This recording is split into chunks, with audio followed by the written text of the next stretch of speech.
grab your cup, and while you're sipping on whatever you're sipping on and you're listening, see if you can apply what I'm talking about to your personal life and to your relationships. What I wanted to talk about, it actually got sparked recently by an article where Mark Zuckerberg is quoted in, I'm going to paraphrase it, but he's quoted as saying something like, the corporate culture has become neutered, and we need more of a masculine energy to return back to the corporate culture. And first of all, let me just say, I think it's so interesting and good that somebody that high up in business, who's that much of a presence in the business world and in the corporate world, is actually recognizing energetics, because that's what he's referring to, is the energetics behind what's happening, the energetics in the culture. And energetics to me are always important. One of the key things to look at. What's happening on the surface is never where you want to pay attention. You want to pay attention to what's in the background, what's underneath, and that would be the energetics. So him recognizing that is really great.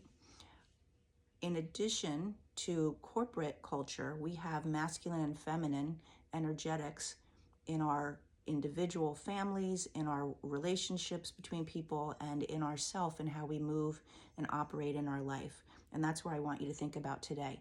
So let me first define that and then point out why I'm bringing this up. But the definition of masculine and feminine traits, it does not matter what gender you are. It does not matter what your sexuality is. It has nothing to do with either one of those.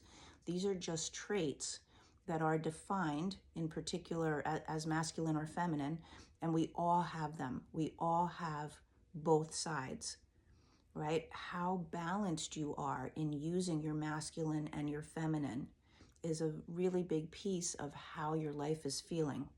How much in flow, how hard you work or you overwork will have a lot to do with if you're imbalanced with your masculine and feminine.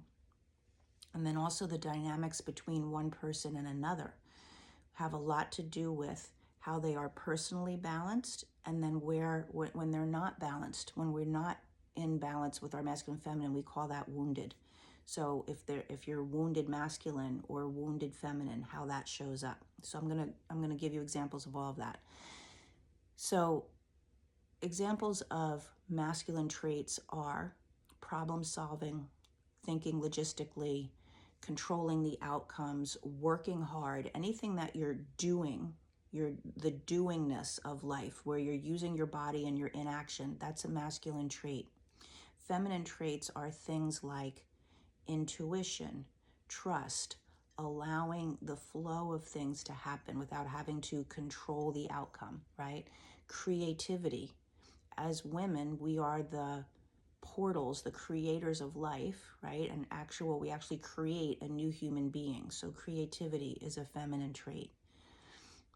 When we're in balance, we're using both sides of those very well, and then we can work with other people who are also in balance, and then things really happen. That's when life is flowing. You're using your creativity, your intuition, you're in action, you're figuring things out, how to, when problems come up. There's a great give and take from both sides, and that happens in the relationships too. When we're wounded, let me give you some examples of wounded masculine and wounded feminine. Wounded masculine could go from, instead of taking action and making things happen, kind of shut down in action. That can be a wounded masculine. It also could be overly in action, controlling other people, dominating and controlling. So rather than having good leadership, you're controlling people. That's a wounded masculine. Wounded masculine could be, I victimize other people. So if I don't have a good sense of myself and I'm out of balance, it makes me feel better to put other people off kilter, to keep them struggling so that I feel better. You could say that shows up in narcissistic tendencies, right? A way of keeping others off balance in order to feel in control. That's a wounded masculine trait. Wounded feminine traits are things like, I can't do my life, I need help, kind of like a damsel in distress type of energy. Life is too hard for me. Being a victim to the victimizer. That's why we often say those kinds of personalities wind up together because it's a good puzzle fit. Also, wounded feminine can be overly masculine. So those were low on the masculine, right? I can't do my life. I'm at the mercy of other people, not in action, shut down and being a victim. The opposite can also happen. Women who are overly in their masculine are always doing too much. I need to do more. I need to take care of you. I need to take care of you. It's very interesting. Mothering, when you're mothering someone, even though it's mothering, it's a masculine trait because you're doing things for them.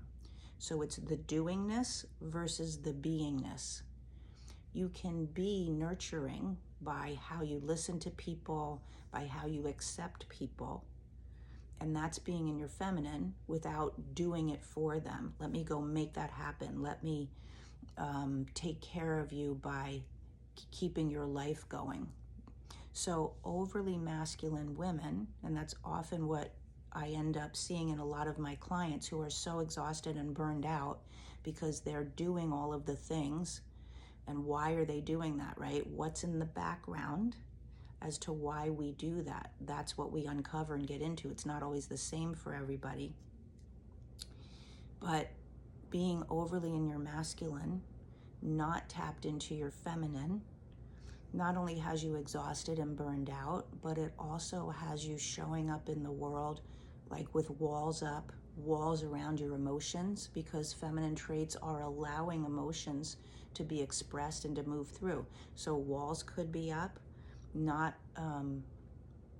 processing your emotions, not expressing things, always in the masculine. And that can happen a lot when we grow up with fathers who are wounded masculine, fathers who are not doing the protecting, the providing, the problem solving, being in action in a healthy way.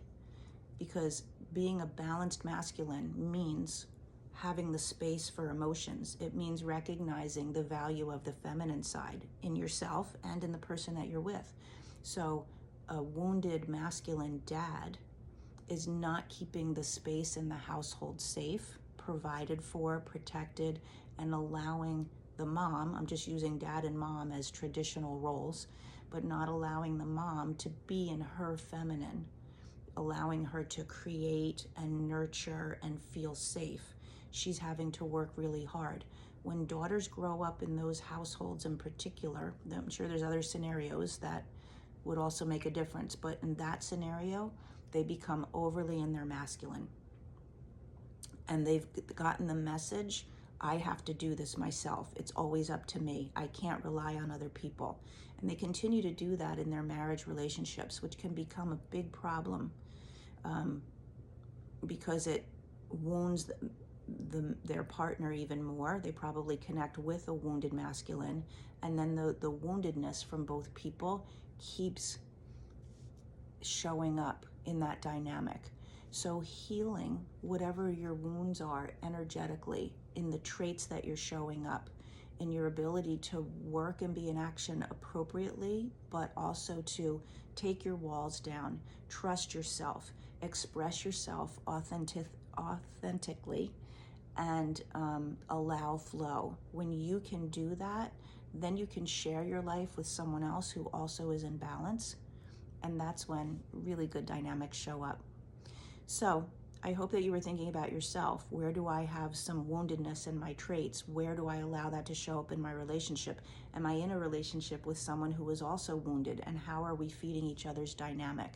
And if that's been a struggle for you, if you feel burned out and overwhelmed and like you're always overworking, or you feel completely at a loss in your life, like you're a victim, please put chat in the comments so that we can connect and talk about how do I get to that? How do I heal all of that wounding and make my life feel more balanced energetically within myself and with other people? Okay, so go ahead and put chat. Have a good day.